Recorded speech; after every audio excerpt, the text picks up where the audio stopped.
नमस्कार दोस्तों, मैं संगीता अपने यूट्यूब चैनल पर एक लाचारी गीत गाने जा रही हूँ। अच्छा लगेगा तो लाइक सब्सक्राइब शेयर कीजिएगा।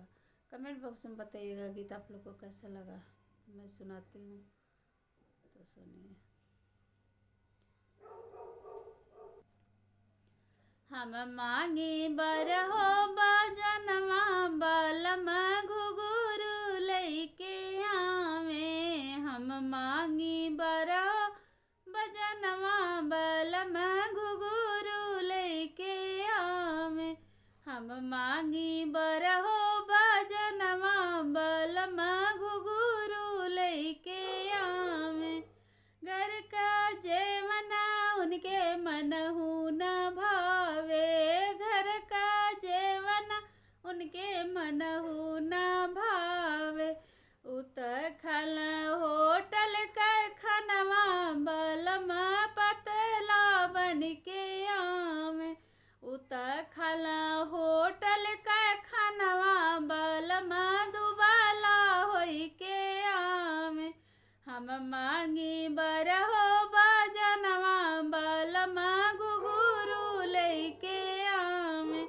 हम मांगी बरहो बजनवा बलम घुघुरु लैके आवे।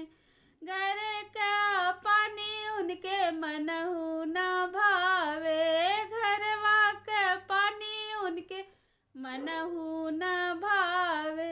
उत पिए कुइया का पानी बलम सरदी लैके आवे।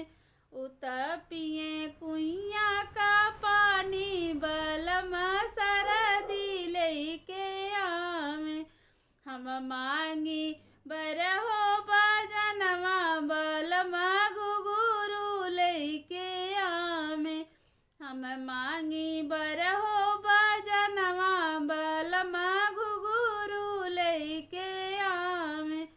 घर का बीड़वा उनके मनहु न भावे। घर का बीड़वा उनके मनहु न भावे।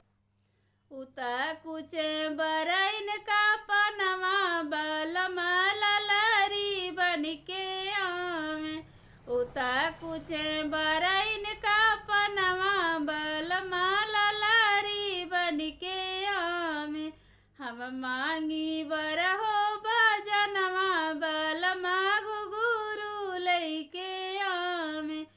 घर का सेजरिया उनके मनहु न भावे। घर का सेजरिया उनके मनहु न भावे।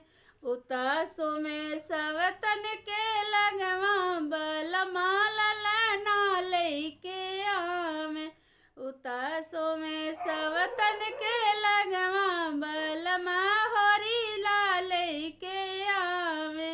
हम मांगी बरहो बजनवा बलम घुघुरु लैके आवे। हम मांगी